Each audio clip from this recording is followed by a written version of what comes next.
American നാവികസേനയുടെ കണ്ണ് എന്ന് അവകാശപ്പെടുന്ന ഏറ്റവും പ്രധാനപ്പെട്ട അമേരിക്കയുടെ MQ-4C ട്രൈറ്റൻ എന്നറിയപ്പെടുന്ന ഡ്രോൺ നിരീക്ഷണ ഡ്രോണാണ് ഇപ്പോൾ ഇറാൻ തകർത്തു എന്ന വാർത്ത വരുന്നത്. നമുക്കറിയാം, ദിവസങ്ങൾക്ക് മുമ്പാണ് ഇറാന്റെ ഒരു ഷഹദ് ഡ്രോൺ അമേരിക്ക തകർത്തു എന്ന് അവകാശപ്പെട്ടിരുന്നു. അമേരിക്കയുടെ F-35C എന്നറിയപ്പെടുന്ന യുദ്ധവിമാനമായിരുന്നു ഈ ഡ്രോണിനെ തകർത്തിരുന്നത് എങ്കിൽ അതിനിപ്പോൾ തിരിച്ചടി അല്ലെങ്കിൽ മറുപടിയാണോ ഇറാൻ നൽകിയിരിക്കുന്നത് എന്നതാണ് ഇപ്പോൾ ചിന്തിക്കുന്നത്. US നാവി MQ-4C Triton launches over Persian Gulf after emergency signal. Persian കടലിന് മുകളിലൂടെ ഇറാന്റെ സൈനിക നീക്കങ്ങളെല്ലാം നിരീക്ഷിക്കാൻ വേണ്ടി UAE-യിൽ നിന്നായിരുന്നു, UAE-യിലെ അബുദാബിയിൽ നിന്നായിരുന്നു ഈ ഡ്രോൺ പറന്നുയർന്നത്. ഇറാന്റെ പരിസരത്ത് ഏകദേശം 14 കിലോമീറ്റർ മുകളിലായിരുന്നു ഡ്രോൺ ഉണ്ടായിരുന്നത്. അതിനുശേഷമാണ് ഒരു എമർജൻസി സിഗ്നൽ നൽകിക്കൊണ്ട് ഇത് റഡാറിൽ നിന്നും അപ്രത്യക്ഷമാകുന്നത്. പിന്നീട് ഈ ഡ്രോണിനെ കുറിച്ച് വിവരങ്ങൾ ലഭിച്ചില്ല എന്ന വാർത്തയാണ് വരുന്നത്. അതേസമയം അമേരിക്ക ഔദ്യോഗികമായി ഇതിനെക്കുറിച്ച് പ്രതികരണങ്ങളൊന്നും നടത്തിയിട്ടില്ല. US Iran drone confrontation entering a dangerous new phase. ഇപ്പോൾ ഇറാനും അതുപോലെ അമേരിക്കയും നടക്കുന്ന ഒരു ഡ്രോൺ ഏറ്റുമുട്ടലുകൾ അതൊരു വലിയ അപകടകരമായ രീതിയിലേക്ക് നീങ്ങുകയാണോ എന്ന രീതിയിലാണ് ഇപ്പോൾ അന്താരാഷ്ട്ര മാധ്യമങ്ങൾ ഇതിന് റിപ്പോർട്ട് ചെയ്തുകൊണ്ടിരിക്കുന്നത്.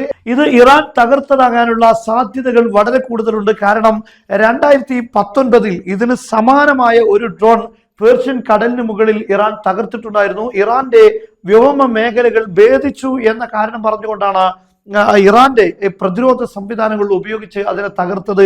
ഇപ്പോൾ ഇത് ഇലക്ട്രോണിക് ആക്രമണങ്ങളിലൂടെ ആയിരിക്കാം ഈ ഒരു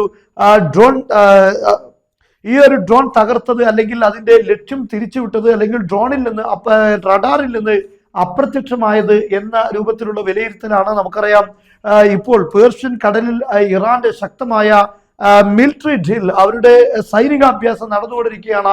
ഈ ഘട്ടത്തിൽ അതിശക്തമായ രീതിയിലുള്ള ഇലക്ട്രോണിക് യുദ്ധ ഉപകരണങ്ങൾ ഇറാൻ ഉപയോഗിക്കുന്നു. അതേസമയം അമേരിക്ക ഉപയോഗിച്ചുകൊണ്ടിരിക്കുകയാണ് GPS അടക്കമുള്ള സംവിധാനങ്ങൾ തടസ്സപ്പെടുത്തുന്ന ജാമിംഗ് സിസ്റ്റങ്ങൾ, അതുപോലെ തന്നെ മൈക്രോവേവ് ഉപയോഗിച്ചുകൊണ്ടുള്ള ആക്രമണ സംവിധാനങ്ങൾ, ഇതെല്ലാം ഇപ്പോൾ ഇറാന്റെ കയ്യിൽ ഉണ്ട് എന്ന വാർത്ത വന്നിരുന്നു. സ്റ്റാർലിങ്ക് തടസ്സപ്പെടുത്തിയതൊക്കെ നമുക്കറിയാം.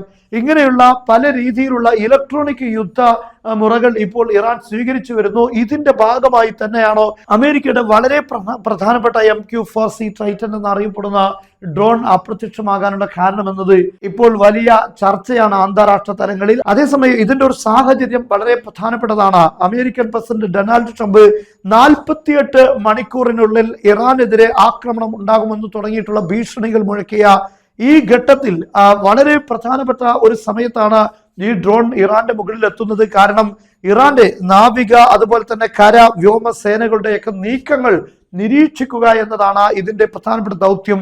മാത്രമല്ല, ഇറാന്റെ വ്യോമ മേഖലയ്ക്ക് പുറത്താണെങ്കിൽ പോലും അത് ഇറാന് വലിയ ഭീഷണിയാണ് എന്നാണ് ഇപ്പോൾ ഇറാൻ കണക്ക് കൂട്ടുന്നത്. ആ ഒരു സാഹചര്യത്തിലാണ്, ഇങ്ങനെയുള്ളൊരു ഘട്ടത്തിലാണ് ഇത് അപ്രത്യക്ഷമാകുന്നത് എന്നത് വളരെ ഗുരുതരമായ ചില കാര്യങ്ങളെയാണ് സൂചിപ്പിക്കുന്നത്.